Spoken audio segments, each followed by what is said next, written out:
This is a fantastic magazine. I do a lot of airplane traveling. I go from different parts of the country to other parts of the country, and the only thing I find in common is Time magazine. I go up into the airplane, and if I'm worried for any particular moment that the plane may crash, I, in the most comforting and serene fashion, open up Time magazine and become completely pacified. It's the most pacifying periodical I've ever read. The first thing that strikes me about the thing is that I go through cataclysmic events that seem millions of miles away. I always know who the person of the week and then the person of the year is. I mean, it really helps me navigate mentally. And as I read on through all kinds of upheavals, wars, struggles in Angola, conflicts, domestic crises, and then finally when my plane lands, I close Time magazine and I feel totally sedated. Rarely has history, frankly, I don't know if you share this, but rarely has history seemed to be a TV show, a series that one can expect 52 episodes a week. And in every one of these episodes, what do I find? I find that it's happening to somebody else, not to me. If anyone is overweight and I'm overweight, they're the ones who are going to get the diabetes, not me. Solace for the pear-shaped under medicine. A woman's figure may figure in diabetes. Thank God they didn't say a man's figure may figure in diabetes. It's relaxing. It's comforting. It's peaceful. And then afterward you have Poland. What was Poland all about? So that Lech Walesa could get to know us and we could get to know him. Just like in the movie Reds, you know, the Russian Revolution was conducted for one reason, very plainly, and that was for Diane Keaton to discover her identity and purpose in life. I think the essential thing about this magazine is the distance it puts between me and the real world while professing to actually inform me. I have a great deal of information about what happens in the world, presumably, but the only thing is I don't feel anything about it. It's something that happened on a TV screen. It could be an Atari game. I may have wiped out the world, or Time may have wiped out the world. It doesn't make any difference. Time can wipe out the world very easily, and you can still feel that you can step off the plane and engage in whatever business awaits you after an airport trip. So my general impression basically of Time is that it's a TV movie, like The Little House on the Prairie, about history. And that together with the television media and together with most of the pictorial media that I'm familiar with, this has a way of actually taking words and turning them into pictures, and then taking the pictures and putting them on a screen, and thereby totally neutralizing the effect of anything that really happens of any significance in the world. The psychology of this magazine is the thing that basically really gets to me. But I had an opportunity to test Time magazine. I went to Europe, and I was actually on the scene where a number of events happened that I later found were described by Time and by other weekly magazines. I refer specifically to what is called the pacifist malaise of Europe. Now, as it turned out, I traveled through Holland, lecturing at universities, northern Belgium, went into southern Germany, Switzerland, and then into Italy. And as I went through all these places, far from finding malaise, I found zealousness, energy, an entire countercultural revolt taking place under my eyes that seemed to be something even more magnificent and sweeping than the 1960s through which I lived. I tried to read Der Spiegel. I had friends translating some of the weekly periodicals in Europe, explaining to me what was going on. I spoke to people all over the place. I was even at the Frankfurt airport where they were building that lane, or trying to build a lane through that pine forest. And then when I came back, I tried to check out the kind of news reports that Time magazine, or for that matter Newsweek, and other periodicals in the United States, in short, the American media, was reporting to the American people. And the thing that really struck me to an incredible extent was the fact that everything that I had seen was virtually not reported in Time magazine or not reported in the news media that I had witnessed. There was a total breakdown in the name of communicating things. There was total disjunction, total separation, a total abortion in communication.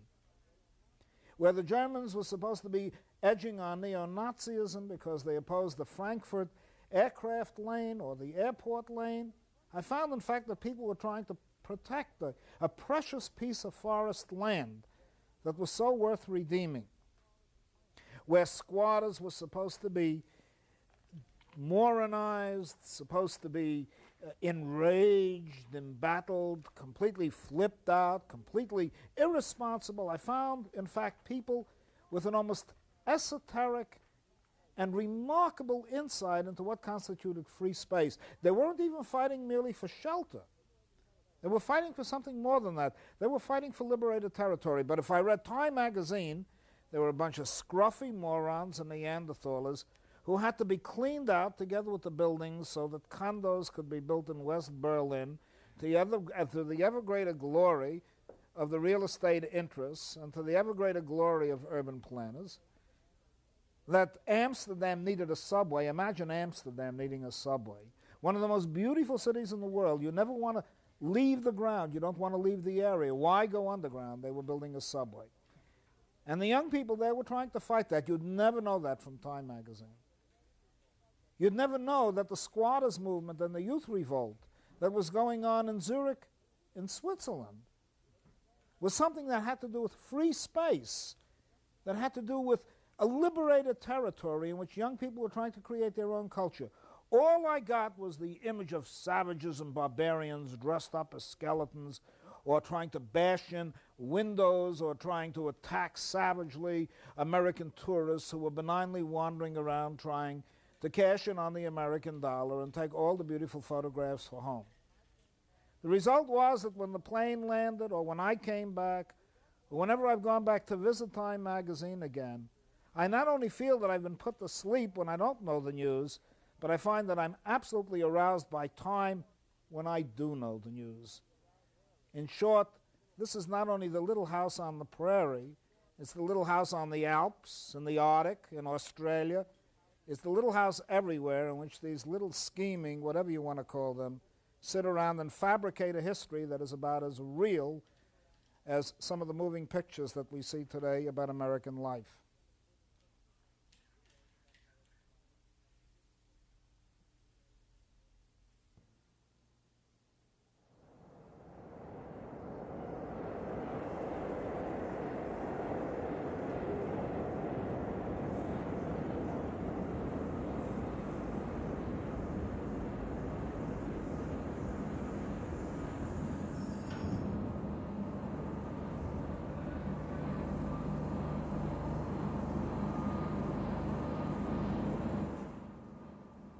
Try to put it all together. The essence of Time is that it obliterates time.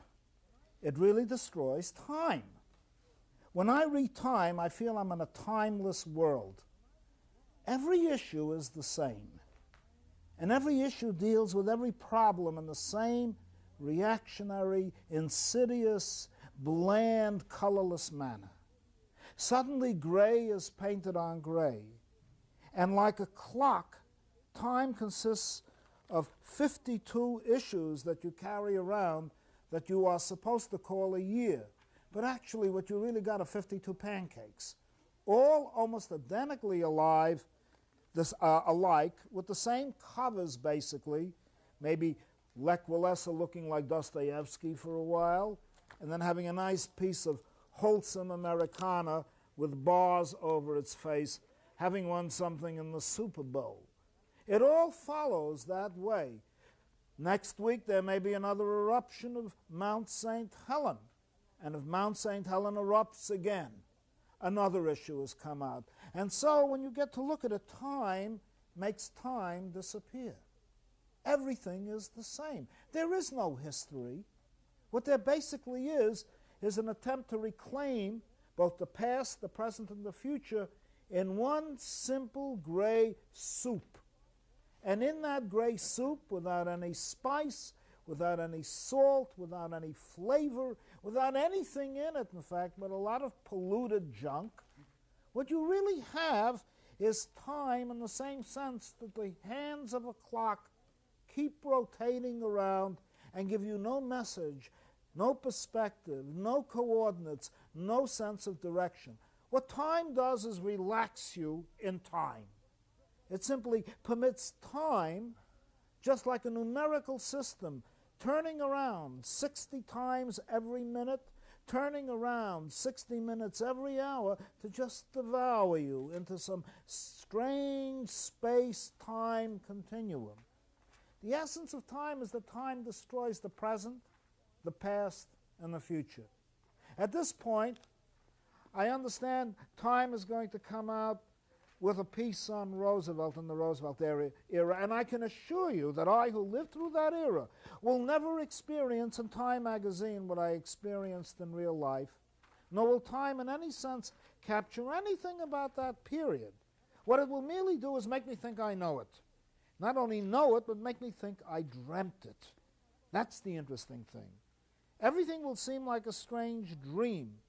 I think you probably, or I probably, if I wanted to have a kind of endreamed sleep, infused by dreams, while I'm dying, would open up in my last moment Time magazine.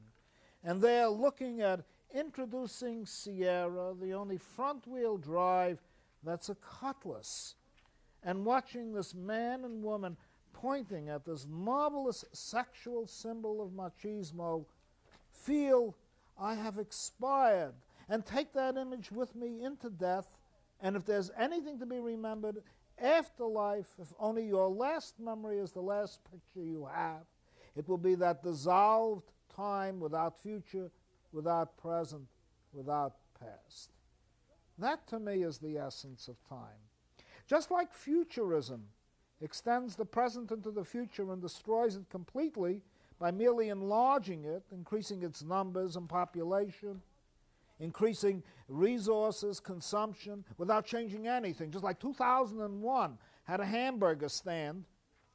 Years from now, up in outer space, Time magazine will be on the rack in a satellite, there to reassure you again, along with the McDonald's hamburger, along with the whatever you can think of, the local Pepsi-Cola ad and generation, that we are in a generationless period because everybody's in the Pepsi-Cola generation. Everybody eats McDonald's hamburgers, and everybody reads Time. What could be more relaxing? What could be more secure? What could be more alleviating of one's concerns than to read Time, which has made everything timeless and swallowed everything up into a clock?